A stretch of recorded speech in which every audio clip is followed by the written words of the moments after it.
Technology. Okay. All right. Good morning once again, my leaders. So today I just wanted us to talk about managing WhatsApp groups. Because I've seen, as we start the business, we are added into WhatsApp groups. We also create our own groups, for our prospects and for the people that are under us.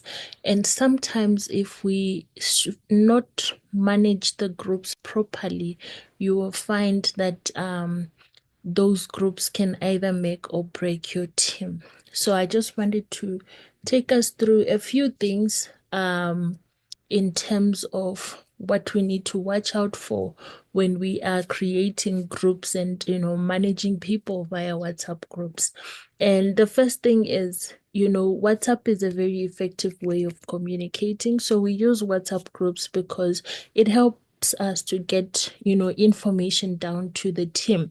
So you want to be sharing presentations and trainings that are happening in the areas where the people are, and you want them to be able to attend.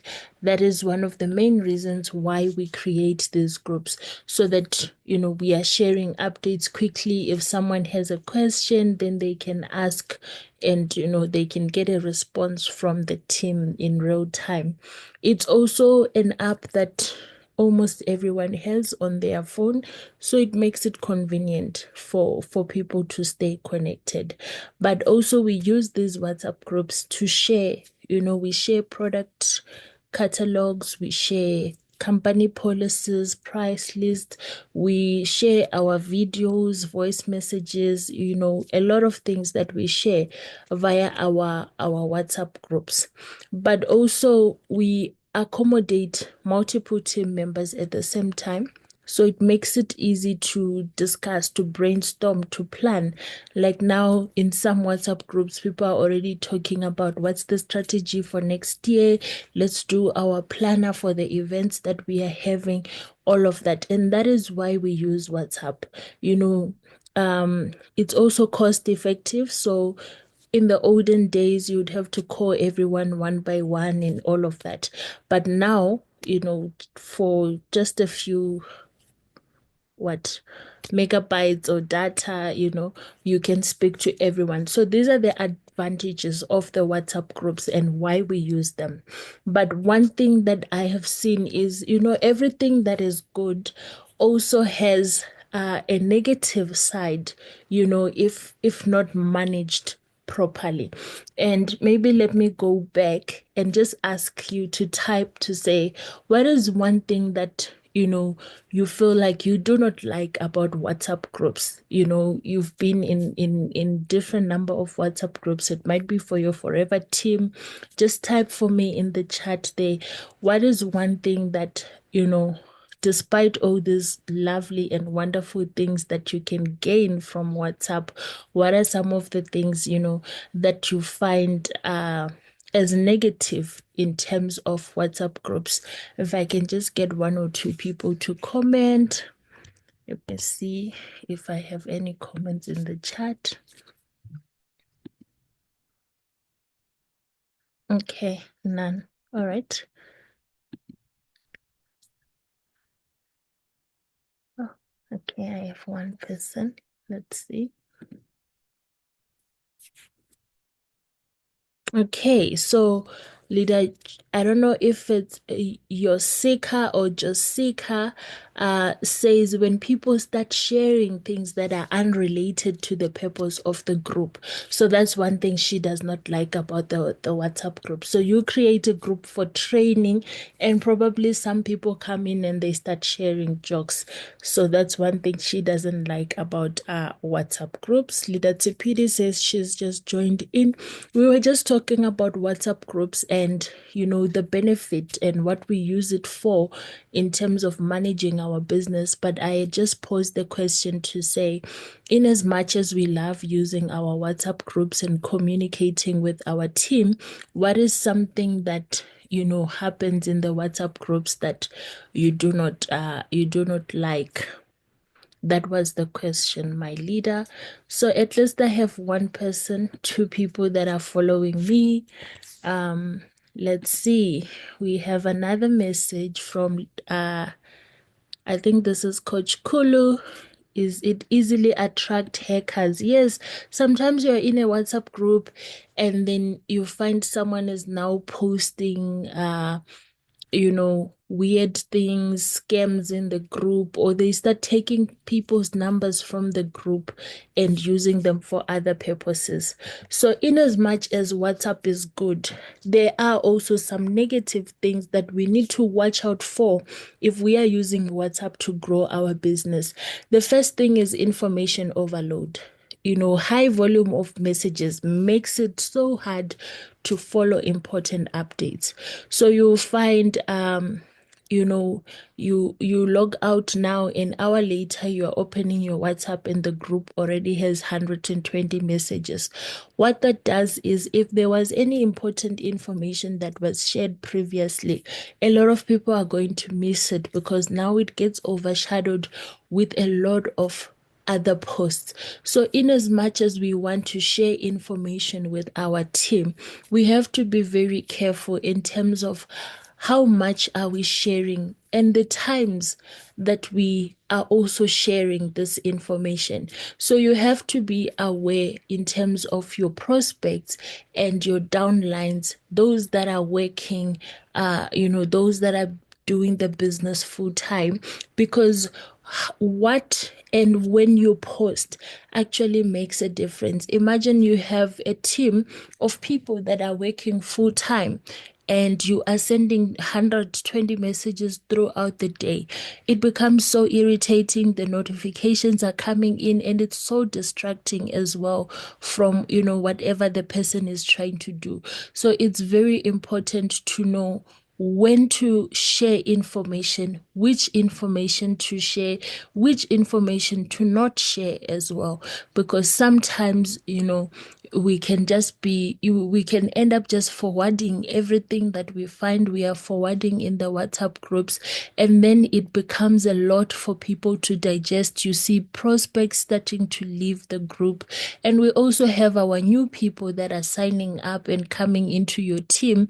You don't want to overwhelm them with a lot of information and messages. So be mindful of what it is that you are posting for your prospects group and for your team group, because high volume of messages makes it hard to follow important updates.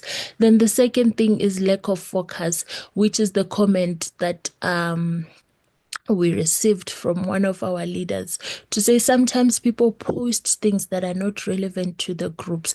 So you'll find that discussions often become unfocused and they go off topic. Maybe someone shared something that is not even related to the business, and now people are just commenting and laughing and it's jokes, and you lose the focus of the group. So yes, we are going to joke, we're going to have fun because you want your group to be exciting for the people that are in there.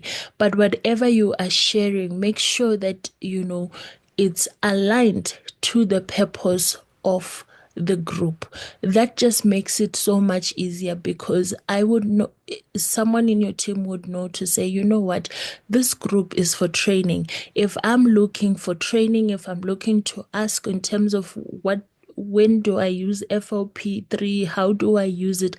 They know this is the group to go to. If I'm looking for information to motivate prospects and what, we have a prospects group. This is where we share the stories. It makes it so much easier when you keep the focus of the group. So be mindful of what you are posting.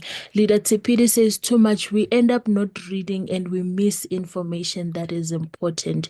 Very true. So keep your groups focused. I will always advise to say, as you are starting your business and you are building your WhatsApp groups either for your team or for your prospects, have rules that you share with the people that are in the group so that they are aware of what is the group for.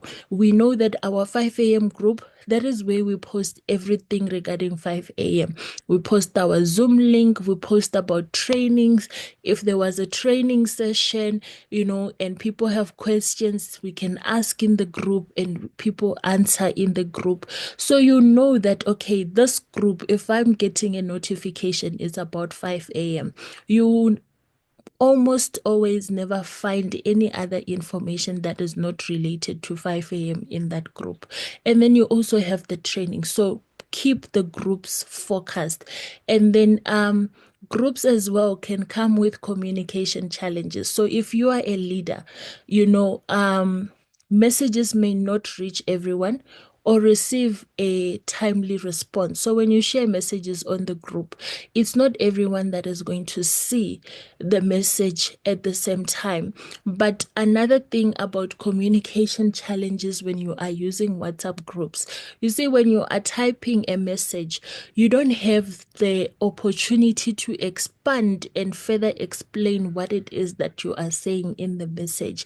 So sometimes you have to watch the tone of your message, because you can communicate it from a place of positivity and someone else can read something different from that tone. So when you're communicating with your team and with your prospects via WhatsApp, be mindful of your tone, be mindful of the type of language that you use and how it can be perceived by the other person that is going to read the message. I've found a lot of people that exit groups, maybe just because of a misunderstanding. There's a message that was typed, this person read the message wrong.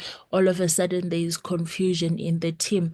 So when you are also typing messages in your WhatsApp groups, even when you are talking to your downlines and your prospects, be mindful of how you structure your message, the tone of your message, what is the other person going to read from what you are saying? Because miscommunication can also damage, relationships. It can also damage it can hinder progress in the team just because of one thoughtless message that you have sent. So when you are attending a training, maybe you hear something and you like the statement and you want to share it in the WhatsApp group. Sometimes you understand that statement better because you have context of what was being said in that discussion. But if you just type a one sentence, sometimes it can then sound accusatory, or you are, being negative, or you are being rude. So before you type anything, make sure that you are reading and understanding what is it that you are typing and how is the other person going to receive that. Then, another thing about WhatsApp groups, of course, they can reduce engagement. Members can feel less involved or hesitant to participate, because sometimes you'll find in one WhatsApp group, it's always Heather who's posting everything and everyone else is just quiet, or they just like, or they just what. Eventually, people just become complacent and they don't comment, they don't do anything, and they don't feel like they are involved. So, in as much as you are using WhatsApp and online tools to communicate with your team, to communicate with your prospects, also make sure that you make time to call them, to engage with them either face to face. Don't just rely on WhatsApp and Zoom for everything, because it can make people feel like they are not involved. Of course, there are also privacy concerns. People are sharing their information via WhatsApp, and sometimes you also have to be careful of what is it that you are sharing in the WhatsApp groups. We have groups of 50, 100, 200, 300 people, 1,000 people. And when you share information, you are sharing it to a lot of people. So be very mindful about the information that you are sharing with others. So if you are sharing information about a team member, do you have consent to do that? Sometimes we are all business owners, but not all of us always have the right intentions. Not all of us joined the business and are still in business. And like what Coach Kulu says, WhatsApp groups also attract scammers. So you never know who joined the group, what is their purpose, and why are they in this group. So be mindful when you are sharing other people's information on the WhatsApp groups. If you have your customer who sent you a picture and they are trusting you out of confidence because you are their consultant. So when you are forwarding all of this to the group, be mindful of, let me block the person's number, let me block the person's face, so that you also take care of the privacy of your customers. Imagine I want to buy a product from you and I have an issue and I send you a picture and now you forward it in the WhatsApp group. Maybe you did it out of goodness because you are looking for people to let you know what can you recommend. You're asking for help, but you have no control of that picture once it gets into the group.